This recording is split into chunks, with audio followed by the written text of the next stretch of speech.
Welcome to episode number 11 of From the Bunker podcast. Guys, I can't believe we made it 11 weeks. This is crazy. And we've got a damn full house tonight, and I love it. This is going to be the biggest episode of From the Bunker yet. You see, I'm wearing the hat Fore Golf, and today's episode is brought to you by none other than Fore Golf Apparel.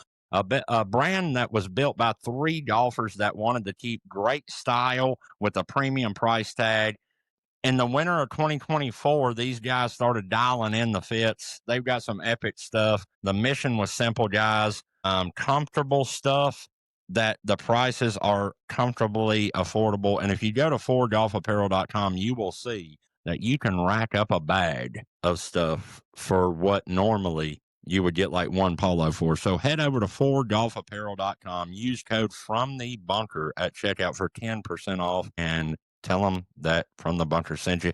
Guys, we've got a show for you tonight. Let me tell you, we appreciate everybody tuning in, but we've got a full house here. We got Neighborhood Golf Pro in the house. We've got Fore Right Sorry in the house. We've got, I've never met him until tonight, but I hear he's a legend. Jedi. We've got him in the house. We've got Weightless in the house. And we got the legend himself, JB Course Record in the house. Okay, so we've got a damn stack filled for you tonight. Now, if this crew pulled up to play in golf, you might be screwed. I'm just telling you now. But anyways, we're going to get to know these guys. They've got some stuff they want to share with you. But first, we're going to get to know them a little bit. I've met all of them but one, and I'm excited to have all you guys on. Thanks for coming on. First, I'm going to ask you guys, when did you get serious in golf? We'll start with Fore Right Sorry. Lord, when did I get serious in golf? One of my earliest memories, I had a golf club in my hand. I played in high school, played a little bit in college. As far as the content creation thing, I didn't do social media until about, I don't know, maybe 8, 9 months, a year ago. I was playing with a friend. He filmed my swing. He put it online. And that's how I got in contact with you, Josh. You contacted me to play in the Creator Classic. And here I be. It's been wild. Awesome. What about you, Neighborhood? How long have you been taking golf seriously? I started golf when I was 8, and it was Wow. actually from Tiger Woods' PGA Tour. I think it was maybe 2000 or 2002, something like that. Legit game. Yeah, legit Yes. game. One of the best. And I just saw that. I was playing that. I'm like, I kind of want to give this a try in real life. And it was about 2 years later that I started playing in junior golf events and playing the Northeast Ohio Junior PGA, all that stuff. Going back that far, I've been playing competitively, went to school for it, played in college, played on tour, like the mini tours for a little bit. And when that didn't work out, I said, you know what, let's try content creation. So here I am. The man is a stick.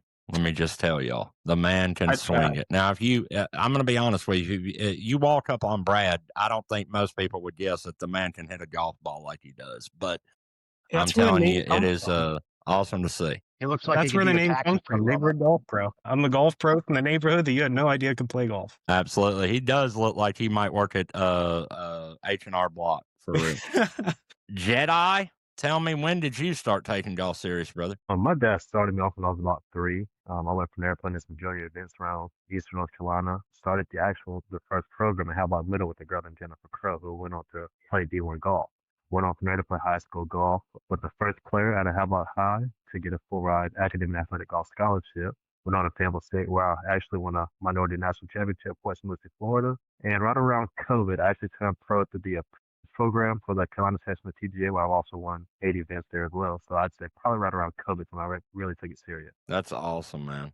That is awesome. You said you got a full ride scholarship? Academic and athletic. That's amazing, man. Congratulations. Now, what I did with that was another story. I did go to college for a little while for it. I understand. We'll be coming back to Jedi, talk to him a little bit more. Let's hear from the man, the myth, the legend, Weightless. When did you start taking golf serious, brother? Jeez, I wish I could say a lot sooner than I did, to be completely honest. Me too. I think, yeah, I feel like I speak for a lot of people when I say that, but I'd say probably realistically, I started being serious about it like 10 years ago. I grew up watching Tiger Woods and golf was my thing. I feel like I've watched golf like people generally watch football, kind of that, I was that into it. Right. But I didn't really have a lot of access to it at the time growing up. So, needless to say, when I got myself into a better position to be able to really enjoy the game, take it on, take it seriously, I'd say probably realistically within the last 10, 12 years, still have a ton of work to do, Yep.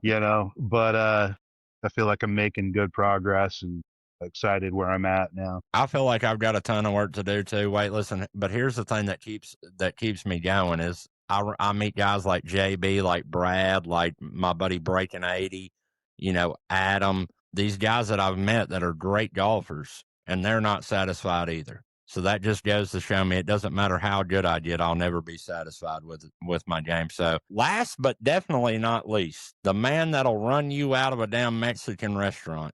The man that only eats spaghetti and drinks tequila, JB Course Record. What's up? When did you start taking golf serious, JB? Well, my dad would always take me to the course, when I was growing up, like young, like 3, 4, 5. I wouldn't say I took it serious then. Obviously, I would hit a ball maybe once or twice a hole, then hop back in the car, be messing around in the woods.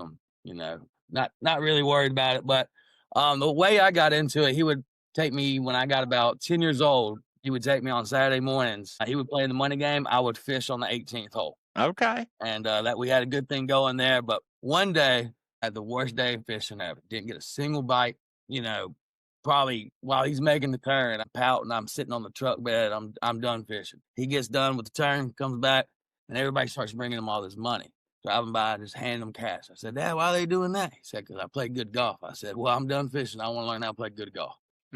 So that's how I got into it, about 10 or 11 years old. Started playing pretty competitively, probably about 13, 14. Played like the junior tours, all that. Played all throughout high school, college, and now here we are. That's awesome, man.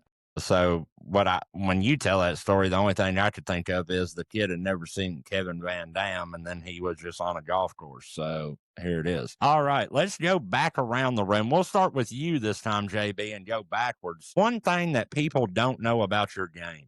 So we all know that you're great, but what's one thing that people wouldn't know? That's a good question. Thanks, man. Damn. One thing people don't know about my game, shit. Everybody thinks I'm long, and I don't play golf like that. I would say I'm pretty conservative off the tee, especially in competitive rounds. If we're out there messing around, shooting content, y'all rip driver. But in tournaments, and Brad can attest to that, I'll lay it back a lot and just play the numbers from there. Love it. Love it. I think Weightless, you'll be next. Sounds good. Can you repeat the question, please? Yes, absolutely. So I was curious, what's one thing, Weightless, that people don't know about your game? I can't say that there's much that people don't know about my game. I think really, I'm I'm an open book, if you will. My TikTok account will, show that, my YouTube account as well. It's I'm just along for the ride. Like, I feel like a lot of people, I connect well with a lot of beginner golfers who are kind of struggling and getting out there. But so, I mean, as far as someone not knowing much about my game, there's not.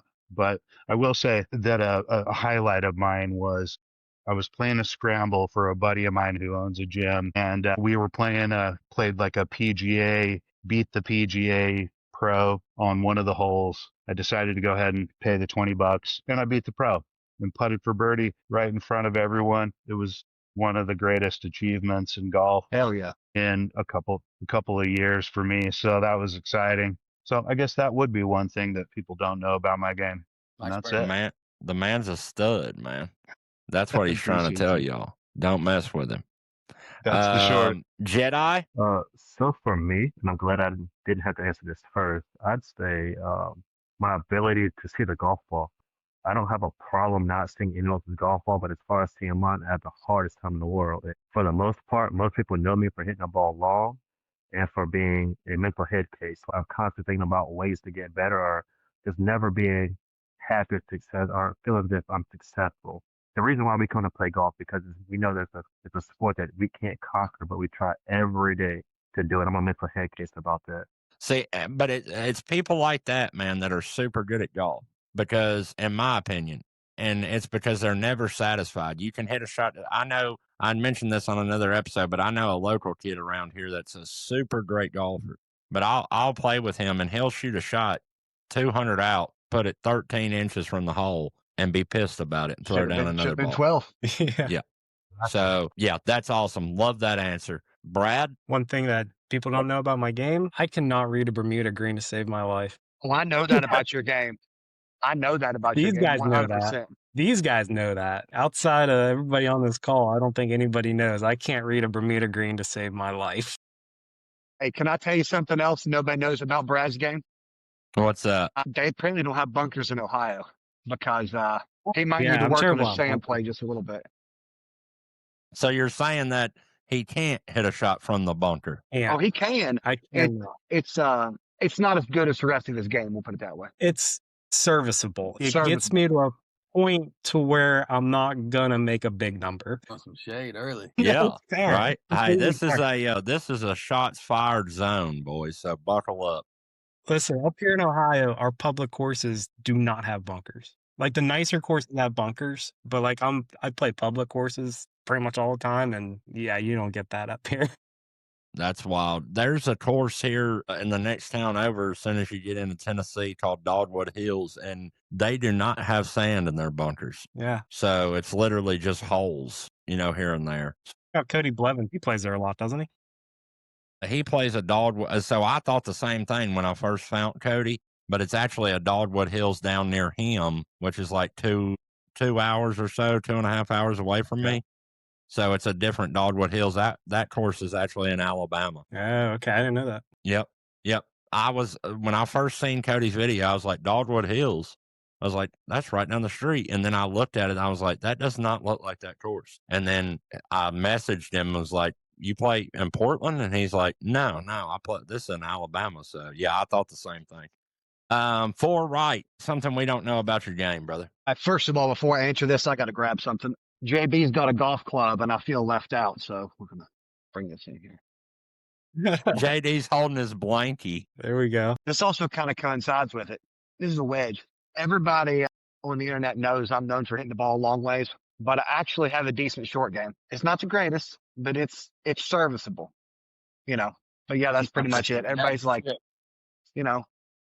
hits the ball 300 and some yards. That's wonderful. But this little thing right here, it helps me out more often than not. Love that. I'm just going Love to that. keep Yeah, that you're right. right here. There we go. You're right about that. I mean, a lot of people, they see a guy that can bomb irons, bomb driver, and they think he can't putt, he can't chip. But you got an all-around game, so that's awesome. Well, my putting was absolute trash until Mr. Jedi Frazier hooked me up with a putting lesson, and now, shout out Jedi. Well, I might have to come down there and buy a putting lesson from you, but you can't wear that Colt shit because it'll throw me off.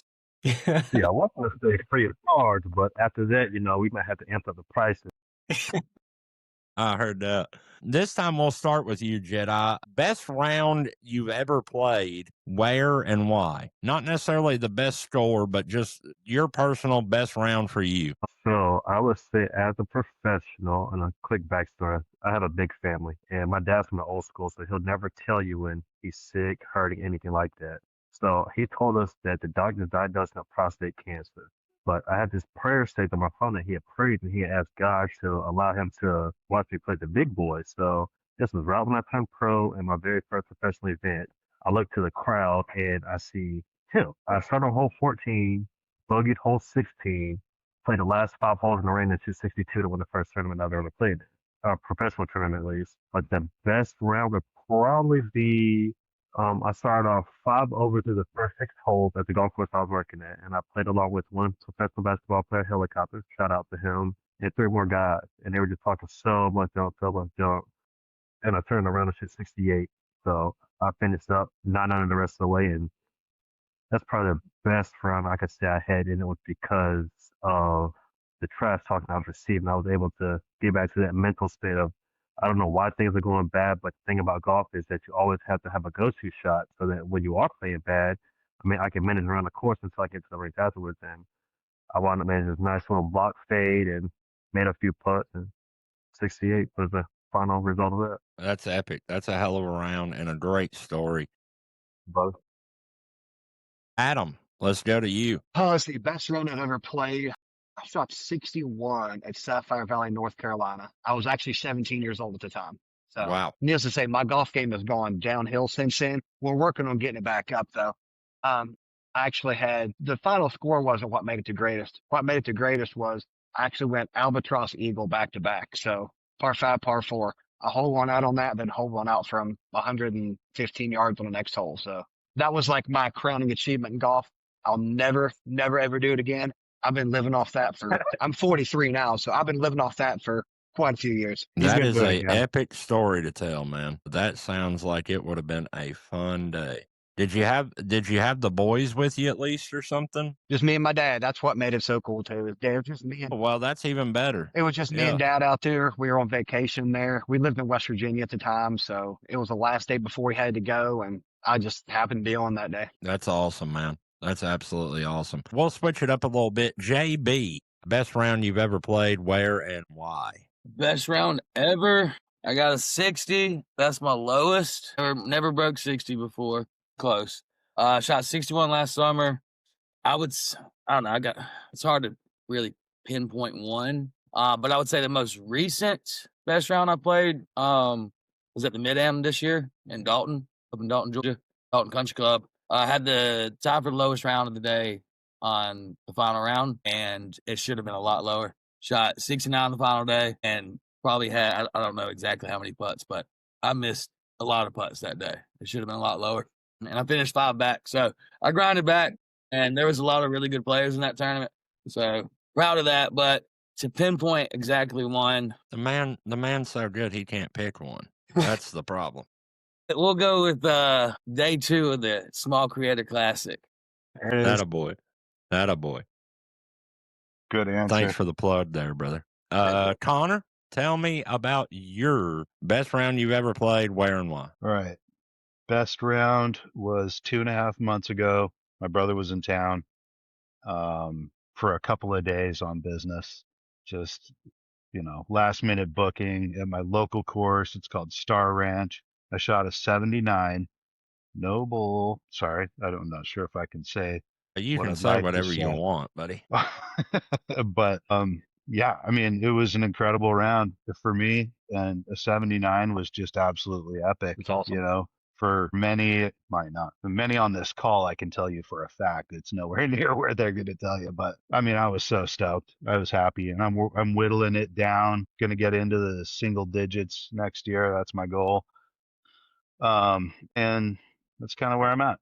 And it was awesome, epic. Love it. Yeah, 79 is a great round. I've barely broke 90 a few times. Like I think I've got an 86 once and a couple 89s. The 2 89s actually came in the same week. I just had a little spell where I was hitting it real good. But yeah, that's awesome, dude. Awesome. Yeah. Congrats on the 79. For us regular people, weightless, for us regular guys, that's fucking impressive, buddy. Right? Yeah. I'm getting there.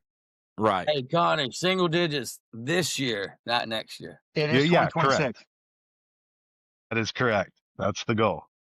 To let you know, only like the top 10% of golfers in the world can break 80. That rings a bell to you. I think it's the top 10%. So think about that of all people in the world, and you're part of the top 10%. Yeah. I'm happy with that.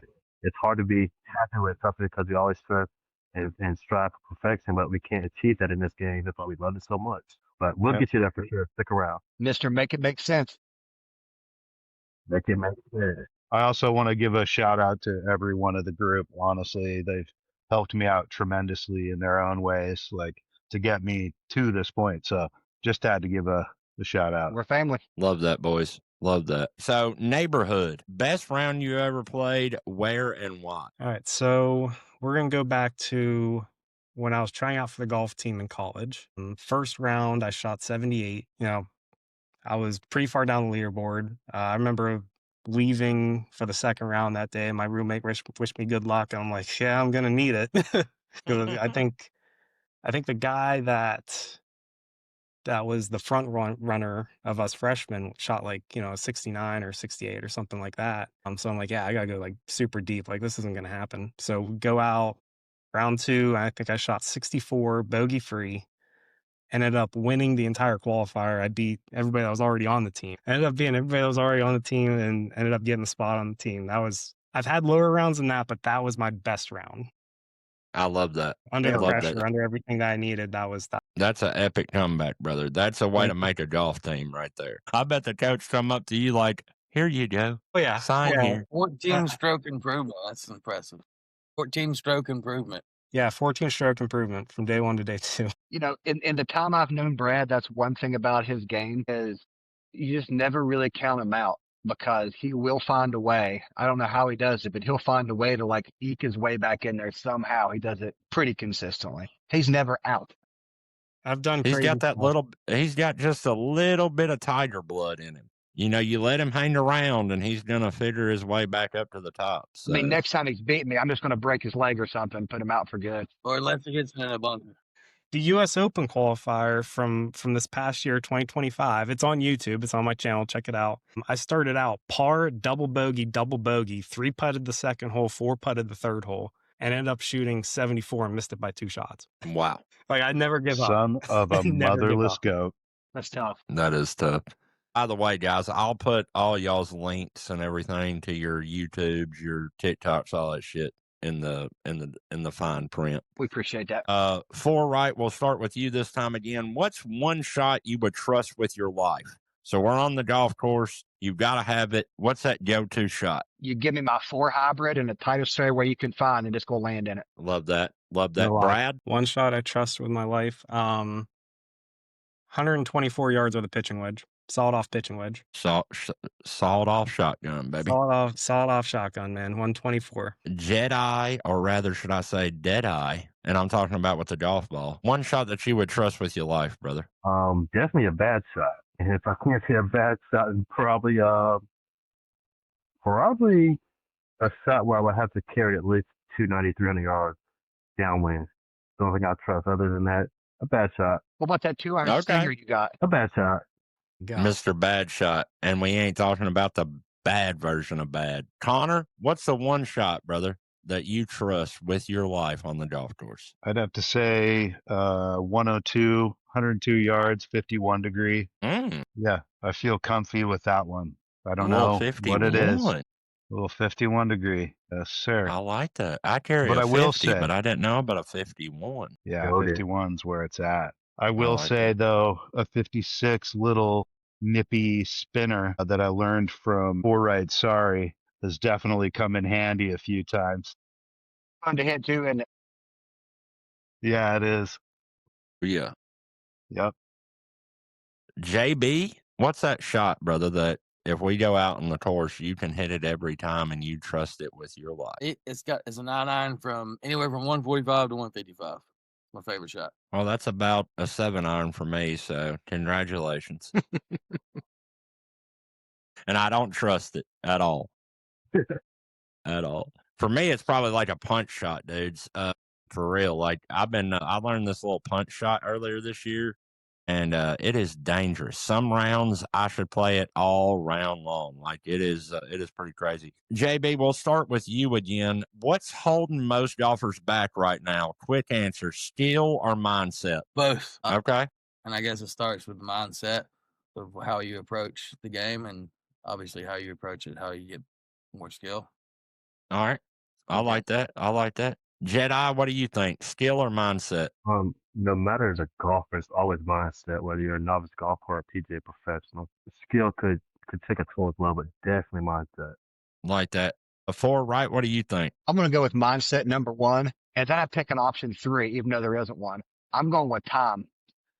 You know, anybody can learn how to play golf well. A lot of people just don't have the time to do it when you just go out once a week. You don't spend any time at the range. So I'm going to go with mindset first off, and then number 3, even though there's no number 3, time. I like that answer a lot. That is very true, and I think a lot of people will appreciate that. Brad, what about you, buddy? What's your opinion on this? Skill or mindset? I'm going mindset specifically. I think people look at the trouble instead of where they're supposed to be hitting it, and then they hit it into the trouble. If they just look Every at time. where they want to hit it every single time, yeah, they would improve their scores drastically. Dramatically. Yeah. Hashtag Yeah. dramatically. What a What the hell word. was that?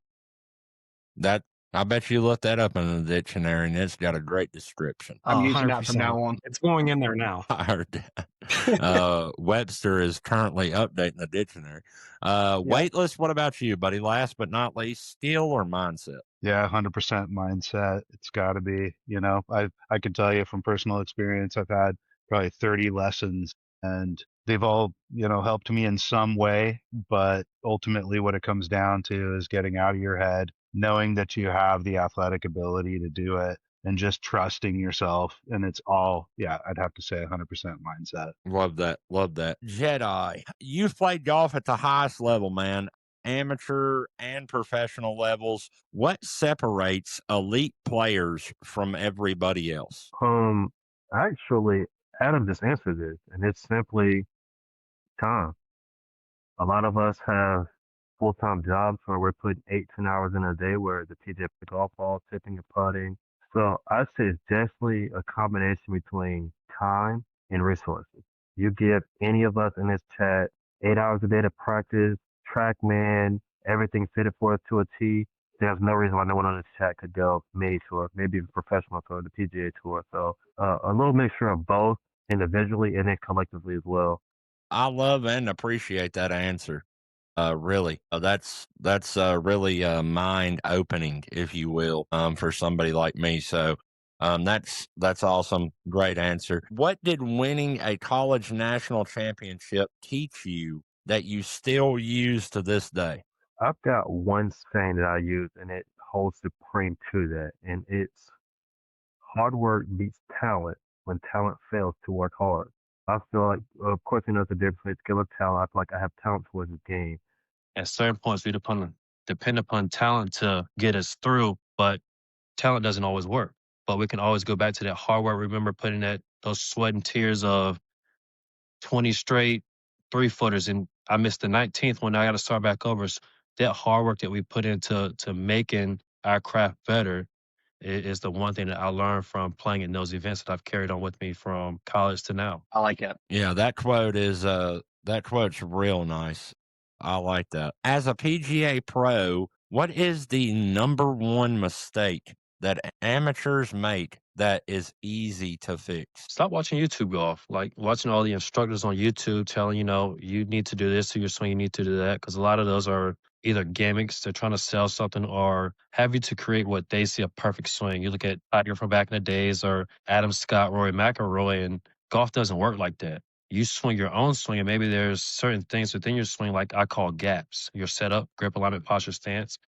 If you focus on that and make sure that those 4 elements, which comprise your setup, is on point, everything else will flow. But so many people are stuck on, well, I need to get the medicus because the medicus say I need to be here at P1, P2, P3, whatever the case may be. But golf doesn't work that way.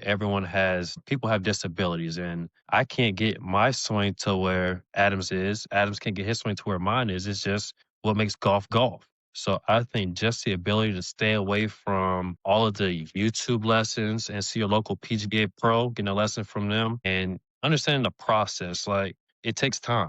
It's not like shooting a layup. Okay, I missed a layup here. Let me try this. Golf is all about time, and it may take you a day to understand something, or it may take you a year, but just being able to put in that time and, making things work. Yep. Man, I tell you, I love this guy.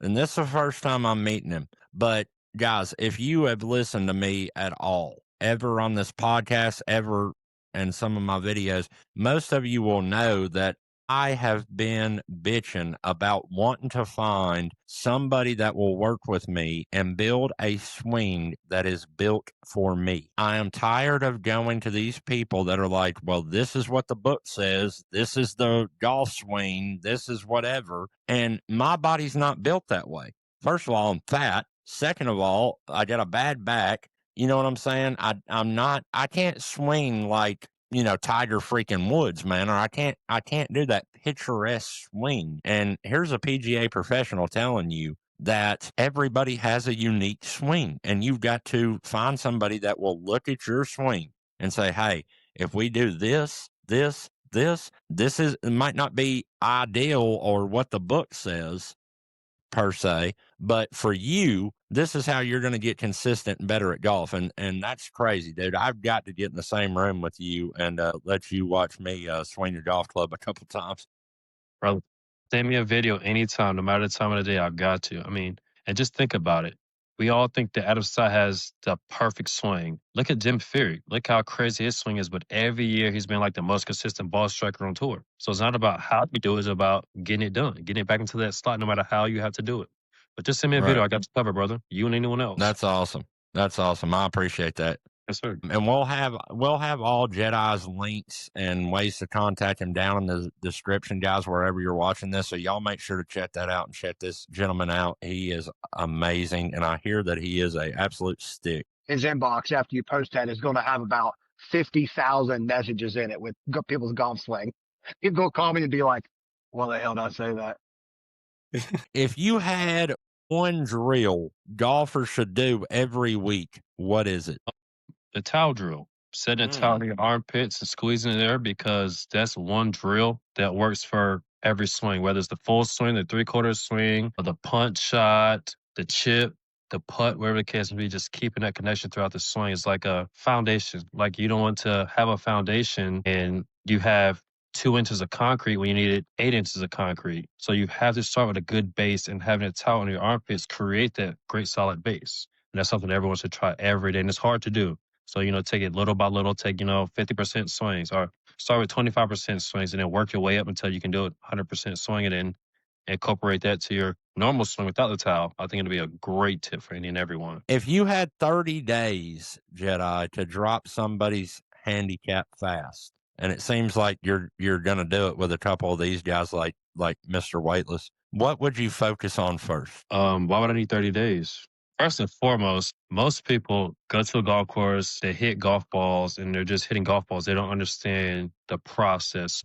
I would never say go and beat balls. The first thing we're going to do is short game, and we're going to beat short game until I can't beat into you anymore, because, that's where you lower your scores. 99% of the time, you're going to have to hit a shot from 120 yards in. The other percentage is when you're like Adam and you just hole out from everywhere. Beat short game into your system first, and after we get short game down, then we'll work on irons, then woods, but always revisit short game after every lesson, no matter what it is. But definitely short game. Love that. Love that. That's something that I need to get better at and work on. But again, I appreciate you coming on here and sharing your knowledge, and I cannot wait to meet you and all that stuff. Look forward to that. And guys, check out Jedi, PGA professional. All of his stuff is going to be down in the descriptions wherever you're getting this podcast. Y'all make sure to check him out, give him some follows, hit him up if you need some help working on your golf game. And I know there's a few of you listening that need some help. We all I'm one need of help. them. Nothing wrong with that. Yeah. I need more than golf help, Adam. I need a lot of help. All right, guys. Right here, we've got my man, Weightless Golf. All his descriptions or contacts will be down in the description below as well. Let's start off by, where did the name Weightless Golf come from? So it started out as like Ace Weightless. My brother used to call me Ace, right? Weightless kind of came from a snowboarding nickname. We had a group of guys that would snowboard. I grew up in Salt Lake City, Utah, and that's what I would do in the winters, right? When I couldn't golf, which is a lot of the time if you've been to Utah, right? So primarily there's a snow season, and a lot of that time I used snowboarding. And so my buddies just, we would just kind of take a few runs, powder runs, and you feel weightless. I don't know if there's anyone who can kind of, side with me there who's been snowboarding, but if you've been snowboarding and you know how to do it, you get kind of a weightless feeling. So ultimately, that's where it came from. It's kind of funny how it evolved. Had nothing to do with golf originally, right? But that's kind of what it evolved to, and I just kind of stuck with it. That's awesome. I love that. I did not know that. That's awesome. Yeah. I fucking love snowboarding. It's yes. If I couldn't golf, that'd be probably what I would. I've always wanted to go snowboarding, man, but I've never did it. So we might have to plan a trip sometime.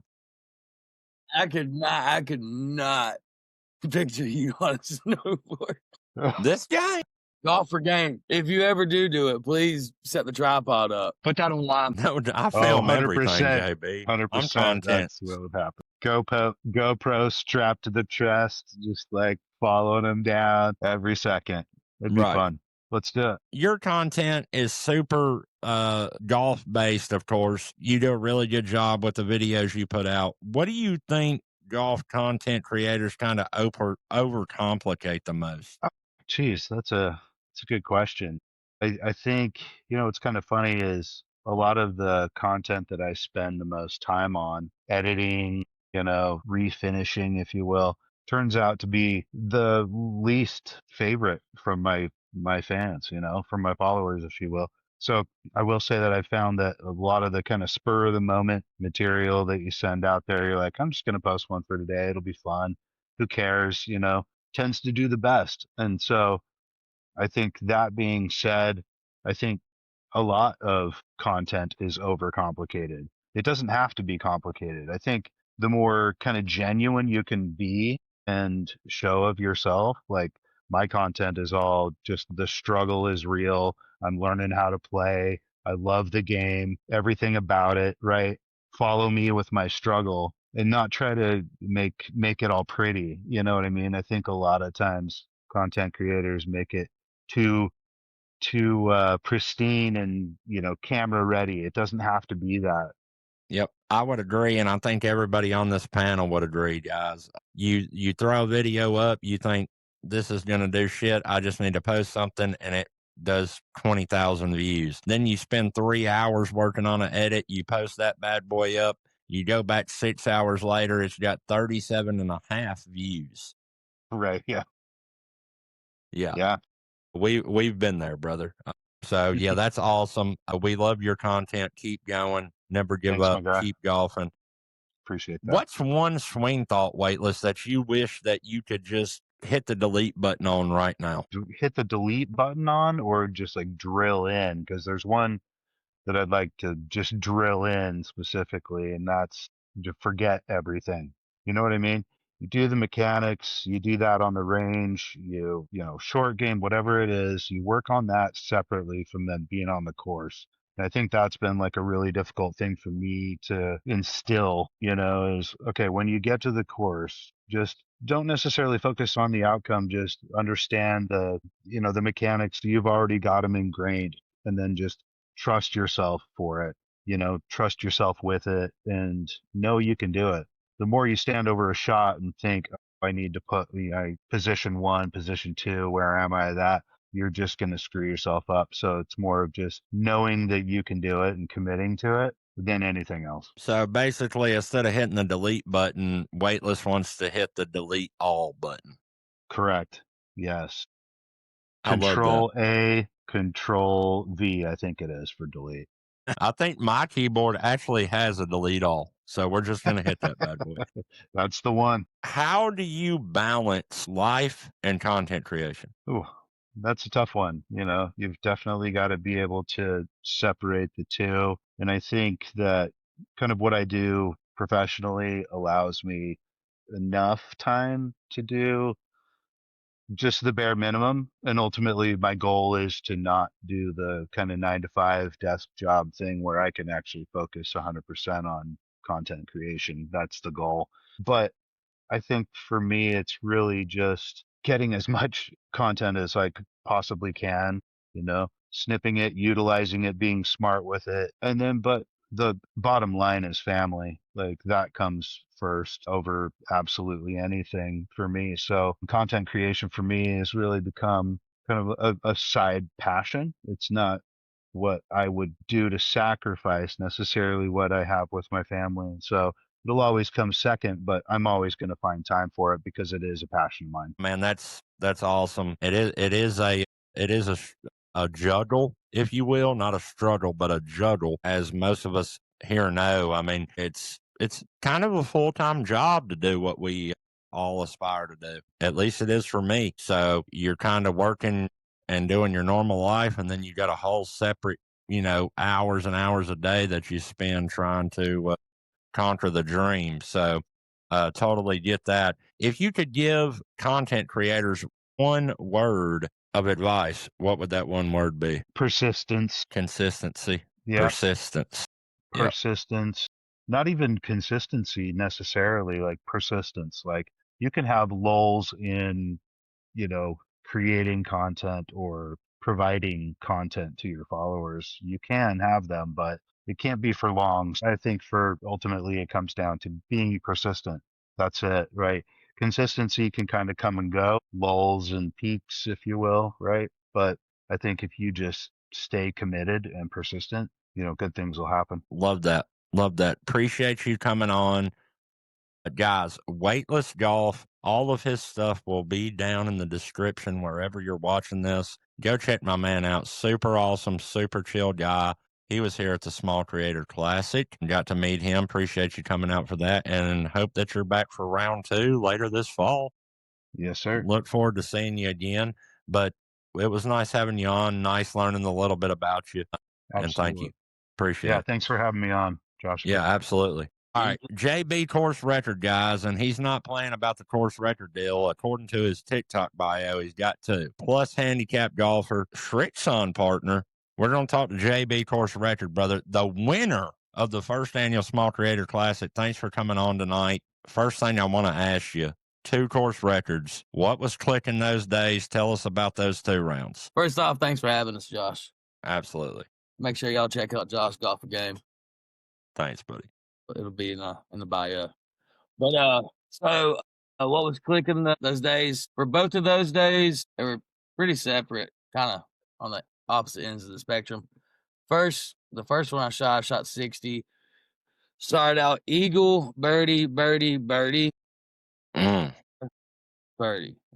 I just basically had to just cruise, and the back nine was easier, so I just had to cruise on in that day. The second one, that was 4/21, 2024, I believe. I remember it because it was the day after a holiday.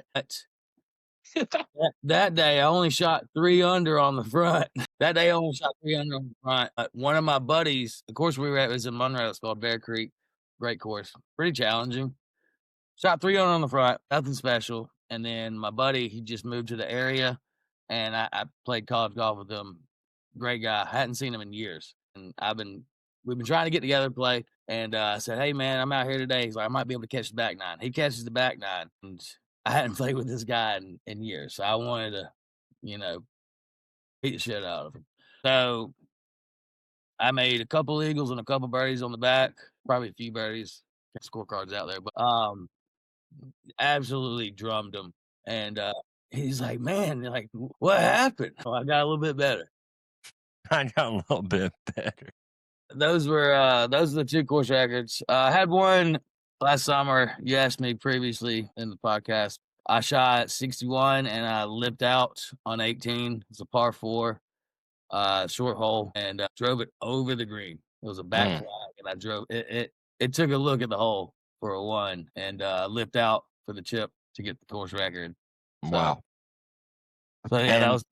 And I mean, actually, you could put unofficial number 3 because I mean, unofficially, the man also holds the course record at Kenny Perry's Country Creek. Yeah, so, that one's probably never going to be broke. 57. 57, baby. That was a day. That was a day. As a plus handicap, what separates elite players mentally? What do you consider elite?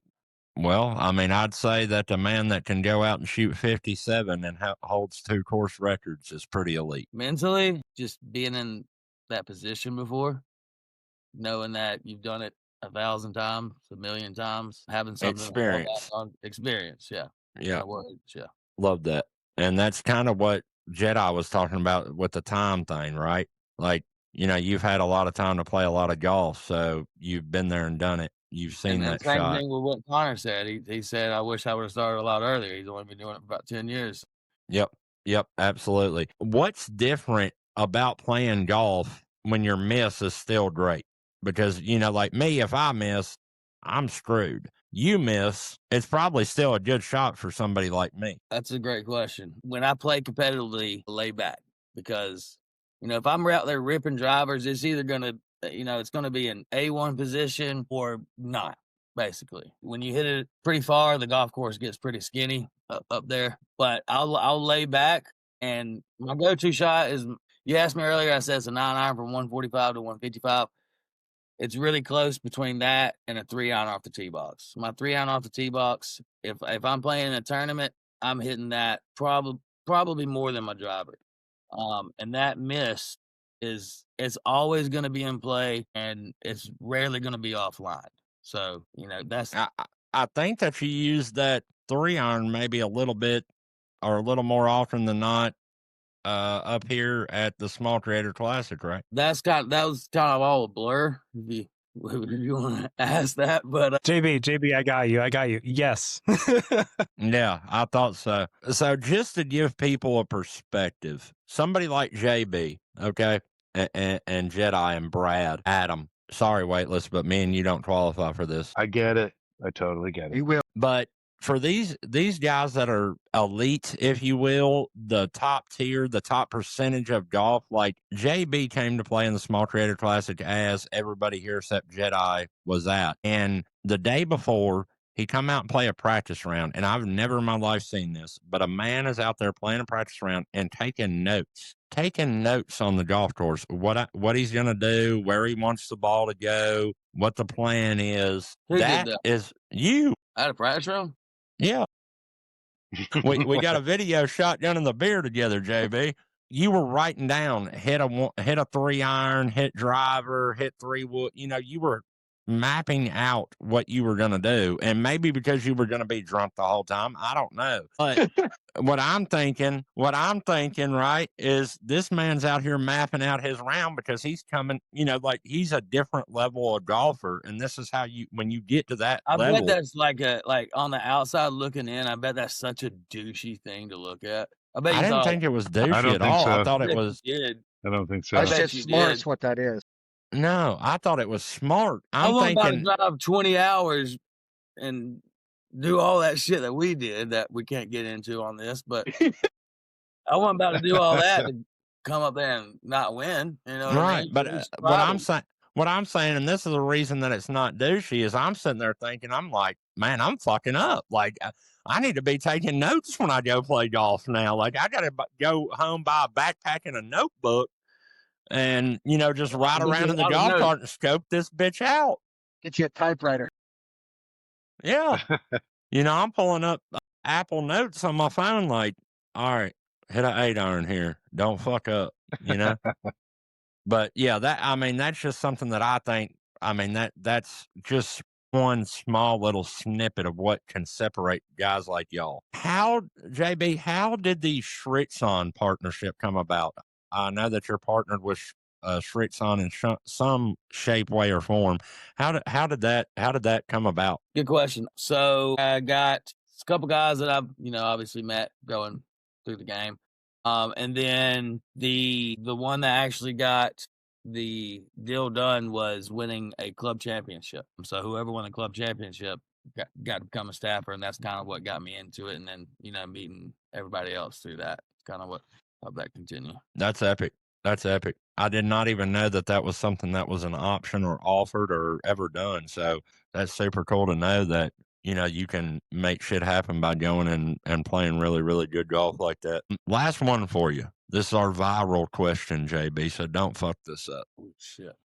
What's the biggest myth that mid-handicappers believe about low handicappers? Biggest myth that mid-handicappers believe about low handicappers. Country clubs. Okay, elaborate on that. They, when somebody sees a low handicap as a mid-handicap, they probably think they somehow have some ties or links to a country club. More than not, I would say. Okay, I can see that. It goes back to what Jedi and Connor were saying, I believe. Time and resources. So, and I've heard you mention it on this podcast before about, was it Park Mammoth? Yep.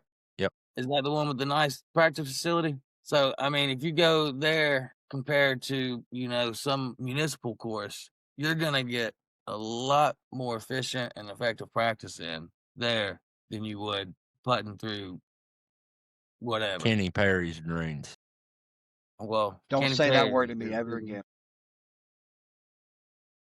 JB, I'm going to ask you the same question that I asked Jedi. If you had one drill golfers should do every week, what is it? It's a good question, Josh. Or should I say golfer game? I would go with gate drill, the putting drill, anywhere from 3 to 5 feet. Put a couple tees down, one on the toe, one on the hill. and just knock down as many of those as you can. Set a goal for yourself, whether it be 5, 10, somewhere between that, maybe 6 or 7. Any goal you have, make 10 in a row, 20 in a row, 40 out of 50, whatever it is. Knock down your short putts. Those are the ones that matter. Oh, and then real quick, I wouldn't be right if I didn't shout out my sponsors. Shout out to Shrixon. Got that beautiful golf club right there. Look at that. That is sexy. That is a nice club up there. And then Divots, private golf club here at Lake Oconee, Georgia. Very elite private golf club. 24/7 access, 3 bays, full bar, poker table in the back. We won't talk about that. L. Hobbies Roofing, Bid Red Roofing, Williams Contracting. So shout out to all y'all. Appreciate the support. Make sure y'all follow everybody down in the description. We'll talk to y'all soon. Yeah, y'all go check out JB Course Record. One of the coolest cats in the game. Absolute epic content. So y'all go check out JB, man. And shout out to all his sponsors as well. We appreciate y'all. Next, I want to talk to the man, the myth, the legend, Fore Right Sorry. Yes, sir. Another guy that I have met on TikTok, came down, played really, really well in the Small Creator Classic. And I think you actually got sick. It was like 210 degrees. And I think you got, feeling bad too, like that second day, I believe. So, I got a hell of a headache that second day. Yeah. Appreciate you coming down for that. And you're in North or South Carolina? In Spartanburg, South Carolina. South Carolina. Love that. When did you realize that golf content actually, could become something real and was something that you wanted to do? Probably less than a year ago. Like I said, I didn't really do social media. I had a buddy I went and played golf with. He took a video of my swing, put it on his page, and then you contacted me. That's the first time I was like, wow, okay, maybe I should start doing this. I started a little bit after that and really got big into it probably 6-7 months ago. So not too awful long. I'm a golfer first, content creator second. I love that, man. And also make some really, really epic content. Like you might even catch them in a skirt every now and then or a dress. I mean, you never know with Fore Right Sorry. What separates content that hits from content that flops in golf, you think? Number one, the content has to be relatable. That's one of the most important things. It just has to be, I can go out there and take my 8-iron and hit the ball 192 yards with it. People don't want to see that every time. Once in a while, sure, it's fun, but you have to change it up. You have to keep it relatable. You have to just make sure that's, make sure it's something for everybody. Yeah. And I agree with one that. other thing, what makes content hit is not filming a video and standing there over the ball for 30 seconds before you hit it, because that shit's just going to get swiped right on by. See you later. Yeah. I like those videos where they're hitting it as soon as it starts. And going back to, just to put some context on me wearing a dress. I actually made a video, making fun of Paige Spearnack where I had a dress on. She actually commented on it. So that was kind of cool. And then I ended up, long story short, I lost a bet to my wife and I had to play a whole hole wearing a dress. So if anybody wants to see what these legs look like, it's on TikTok. And it's great watch. Y'all go check that out. All of Fore Right stuff will be down in the description as well, along with everybody else. You had mentioned it, relatable, and you talked a little bit about skill, but do you think you personally, do you like to focus more on relatable content or skilled? I think a mixture of both. Depending on how you spin it, you can still be relatable while doing something skillful. If you're trying to help people get better, you can still show off your skill while being relatable. But there's a big problem right now in the whole social media golf space where people only want to post good shots. You're like, oh my God, if I shank one, I don't want anybody to see it. Now, if you shank it, put it out there. That's what makes, some of the better golfers on YouTube relatable. I'm not going to mention any names, DOD King, but a lot of people, maybe don't post all their shots, DOD King. Anyway. Hey, and if you want to see somebody that does post all their shots, go watch my shit, because I promise you there's plenty of shanks. So yeah, I appreciate you saying that, man. And that's very true. A lot of guys that, matter of fact, Cody Blevins, who we had on earlier in the year, he posted a video the other day that I absolutely loved, and it was making fun of the shot tracer. It was showing his ball going straight right, and he had the shot tracer going straight into the hole. And I said, this is freaking classic. Like, this is why I don't use a shot tracer. Unless you're as good as like Brad, JB, Adam, Jedi, you probably shouldn't be using a shot tracer, in my opinion. But that was an awesome video. But what's the hardest part of staying consistent as a creator? For you? The hardest part about like consistently posting and everything. Yeah, I mean the whole grind of it. Posting, filming content, editing, the whole grind. What would you say is the hardest part about staying consistent with it? Like for me, it would probably be just the time. Yeah, it's pretty much time for me. I'm a full-time paramedic. That's all the guys on here know. I'll work, but 48 to 96 hours in a row. Thank God I've got a whole like golf day set up in my ambulance bay where I can hit balls, which helps. Between work and family, it's sometimes it's hard to find time. That's really the main thing. And now with this new project we're doing, we'll talk about later, I'm doing a lot of editing for that. So my TikTok's kind of dropped off a little bit while I was learning how to edit. It wasn't pretty when I started, but it's getting better and I'm starting to find out I can do it quicker. So my time's starting to inch back up a little bit. But I think just time is the main problem. Yeah, absolutely. And I think that's probably the problem for most everybody for the most part. If golf TikTok disappeared tomorrow, would you still be doing content? Oh yeah, I enjoy it. Like I said, I'm a golfer first, a content creator second. That being said, I found that I really enjoy the filming. If TikTok was gone tomorrow, I'll post on YouTube. If YouTube's gone tomorrow, I'll post on X. If X is gone, you're going to see the first ever man wearing a dress golf OnlyFans page. Y'all better subscribe to it too. $19.99 a month. Links in the bio. Nobody want to see that. Absolutely not. But Fore Right Sorry, guys. He's an excellent follow. Was super glad to get to meet him, have him up here for the Small Creator Classic. Super glad to have him on the podcast. Appreciate you coming on. Appreciate you reaching out to me about coming on. And all of his links will be down below where you can find him and everybody else here.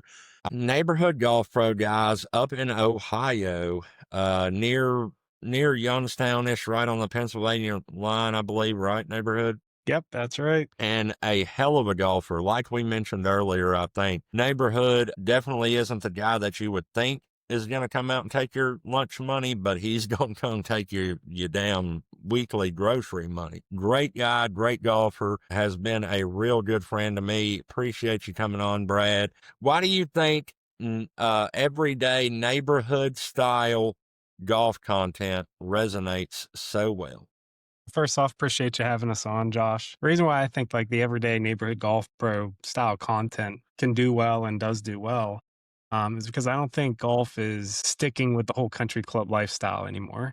I think it's really kind of turning to the more blue collar, kind of public golf course style, type of vibe. So, we talked a lot earlier about content kind of being relatable. And I think neighborhood style content is just more relatable.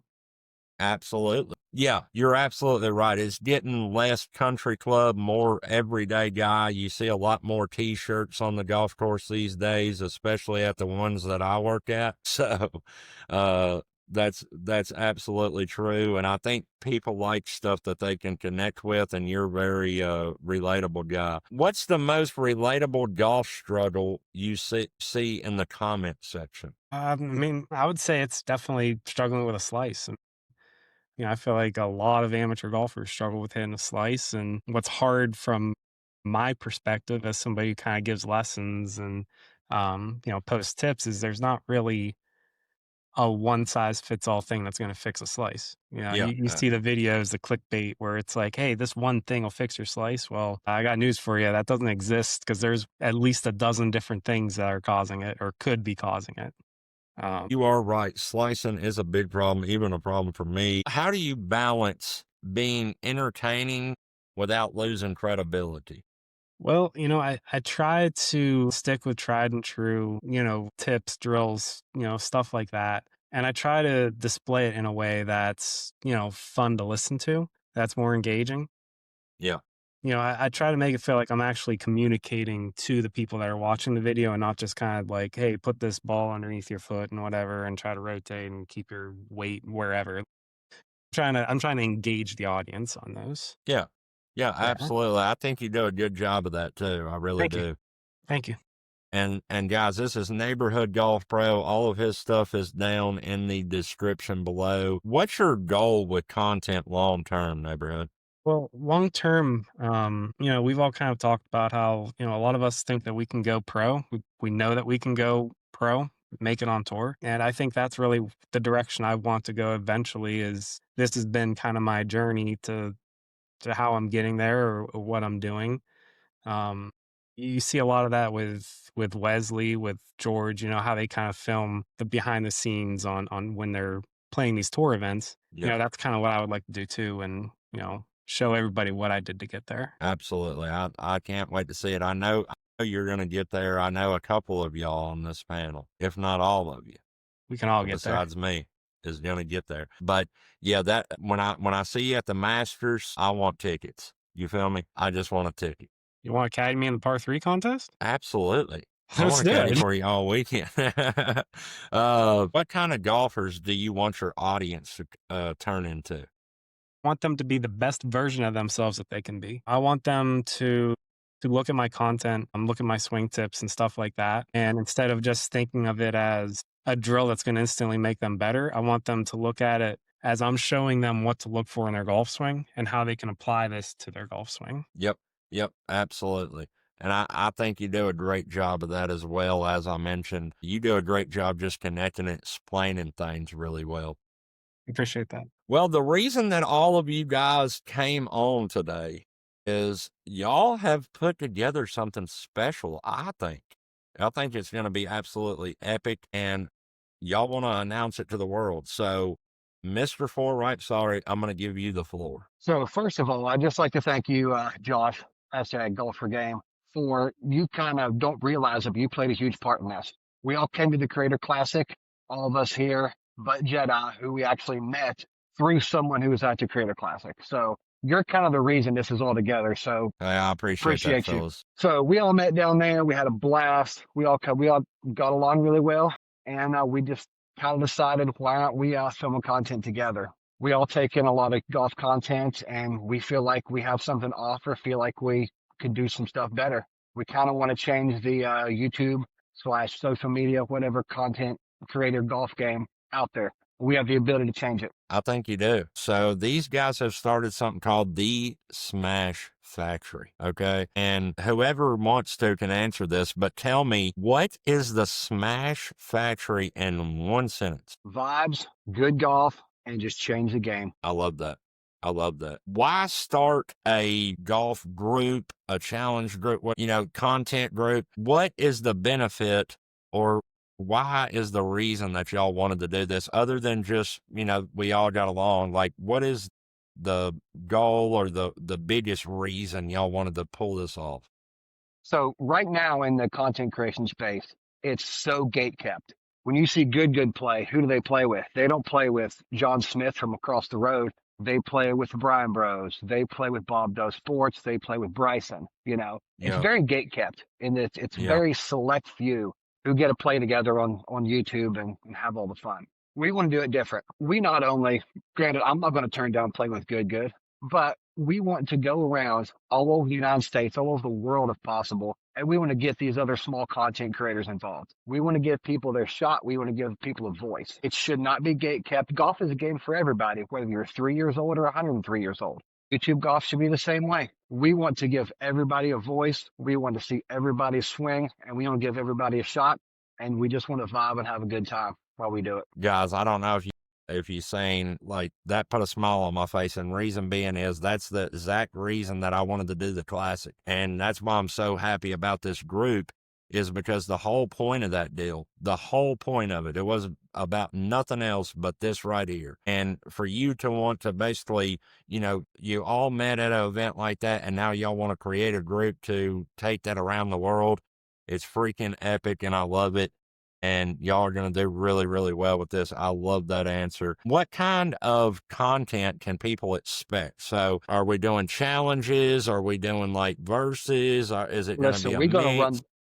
we're gonna run the whole gamut. We already have one video out on our thing. It's JB and I, part one of trying to break 50. We're doing, like I said, we're doing the break 50s. We're gonna do some invitationals where we play all each other. We want to go put on some tournaments in places to bring other creators together. If you can imagine it, we're gonna do it. That's I might even absolutely I awesome. might even put on a dress again. I don't know.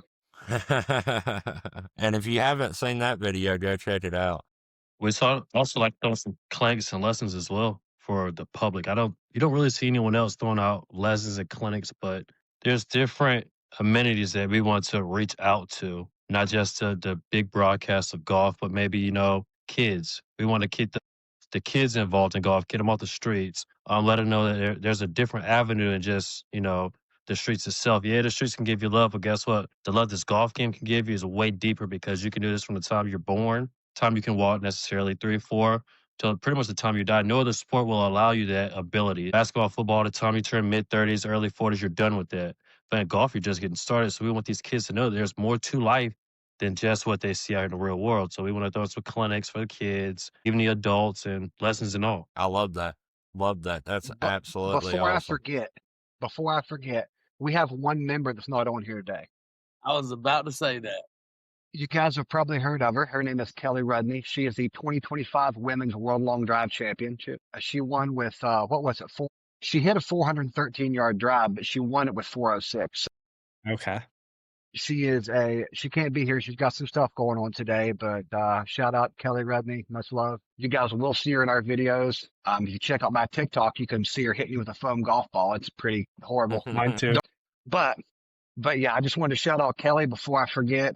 She just can't be here today. She wishes she could, but anyway, Yeah, sorry, Josh, go ahead. No, you're good, man. Shout out Kelly. I'll have all of her stuff down below as well, so y'all can find her easily. And yeah, I seen that foam golf ball video. That was crazy. That looked like it hurt pretty daggone bad. And hopefully we'll get the Smash Factory back on, kind of regularly a couple times a year, and she can join y'all next time that you come on because, all these faces, I just love seeing it.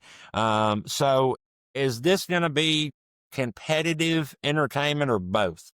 It's going to be both. A lot of you're going to see a lot of competition between all of us, and you're going to see some competition with some other groups. Hopefully some of the upper echelon groups, but we're just most excited just to shoot with regular creators. That's what we're most excited about. I love that. And like we talked about earlier, educational as well. Yeah. And just to jump back to that real quick, what Jedi said is, I love that. And you're right. We don't have enough of that. At least if they're doing it, they don't talk about it with some of these bigger groups, and not really calling anybody out, but just saying like some of these bigger groups that we know are, ringing in the dough, man. It wouldn't cost them that much money to put on a clinic, give some kids that need it or that want to play golf or need it, some hats and gear, and take them out and show them the game and teach them etiquette and things like that. Because 100%. Yeah, golf is bigger than just going out and hitting a ball, man. It teaches you how to be a good man. It teaches you how to self-respect. It teaches you how to respect your peers, good sportsmanship, how not to cheat in life and shit like that. So, yeah, that's super cool, and I'm so glad that y'all are doing this and doing that. And from the bunker and myself, anything y'all need, you already know. I'll be happy to help you. Appreciate that. How can golfers or creators get involved? So, like, if somebody wanted to play y'all or donate or whatever, how could they do that? Super simple. Hit us up on our socials. Super easy to get a hold of us. If you guys want to play, you want to be on a channel, hit us up on Smash Factory. Hit us up on our individual socials. That's one thing that we want to stay true to is given the choice. Yeah, I want to play with Good Dad. I want to play the Brown Bros. But you know what? We're going to travel over, hopefully, the country, hopefully the world. And we want to get all of these smaller creators involved. We want to give everybody a voice, everybody a swing. And that's what it's all about, because that's where we're at right now. Nobody knows who we are, but they're going to. Absolutely. Absolutely. Everybody's going to know, baby. What's one thing that you have planned that you just know is going to break the internet? Can you give us a teaser? We have a couple things in the works. I don't want to say too much now because they're still in the works. Let's just say there's some 2026 is going to be a big year for Smash Factory. I love it. I love it. Anybody that, I mean, going off what Adam said, that was well done. Well said. I'm going to go a little different direction here. Anybody that wants that smoke, we'll let you pick who you want to play. Bring that shit. Anybody you want, Smash Factory, we'll show up. Y'all show up, whatever you want to play for. Okay, so as you know the name, I grew up in the hood, so I didn't grow up with people who supported me in golf because, I mean, here you only play football and basketball. But we want to create, along with what I said, a platform for those who aren't allowed or don't have the financial means to make this thing work. I've seen what it was like myself. I went to college playing Walmart clubs and nitro golf balls and thought I was the man. I don't want any other kids to go through what I went through. We wanted to create an environment to where it's applicable to all. So definitely the underprivileged or even like veterans. Like we have Adam, who is a veteran himself. So we want to reach out to them as well. I am also a strict sign staffer. Shout out to Clayton Garland. I am with Seymour Golf. Thanks to Mr. Jim G. I am with Russell. So I was with Nike Apparel at one point. The rep from that, Mr. Russell Riddell, he's no longer with them. He has Dunning and some more companies that he's subcontracting with, and also a member of the Elite Golfers Program for TrackMan. And when I say I, there's no I in team. There's an ME, me, but there's no such thing as that in the Smash Factor. We're all one. So what I have, we all have. So if there is anyone, any kids, any company, whatever the case may be, that may need clubs or guidance, whatever the case may be, hit the link in the description. Contact anybody there. We have conference calls every day, every other day. And we're going to do our best to make sure that we provide an environment, atmosphere for just everyone, man. Because we all have a really big heart for the game. And part of having a big heart for this game is to reaching out to those who need the reaching out to. Reach one, teach one. And thank you for getting Josh for his on. Absolutely, man. I appreciate you and love all of that. Like, that's epic that you would even, because most people that are going to come, want to come on a podcast and talk about a group that they're going to start in the golf game is going to, talk about how they're going to beat everybody's ass, which y'all mentioned that. That's fine. We're going to do that too. There's a lot. Yeah, you're going to do that too. You're going to do that too. But the deal is that y'all have a lot bigger plans and a lot of things that a lot of groups aren't going to get into. And, I appreciate that, and I'm sure there's a lot of people that will. Thank y'all for coming on. Thank y'all for sharing this here on From the Bunker. As I've mentioned, a bunch of times, all these guys and Kelly that's not here, all their stuff will be in the description below, including the Smash Factory. You're going to want to follow every one of them. If you don't already, go hit those follow buttons wherever they're at and support these guys, man. They have some great things in the works, and as you just heard, they're going to be doing a lot of good. So this is the type of people that you want to support. Thank you for your time. Thank you for having us on. Yeah, absolutely. I appreciate you. Like, follow, subscribe. The Smash Factor. Like, go, and subscribe. Hit all the buttons. Absolutely. Description and link. Yep. Hit the description below. We got everybody down there, guys. This was episode 11 of From the Bunker. This is Golfer Game. We got Neighborhood. We got Jedi. We got Weightless. We got Fore Right Sorry. We got the Legend JB. I appreciate all you guys. We'll talk to y'all soon. Episode 12 next week. See y'all. Bye.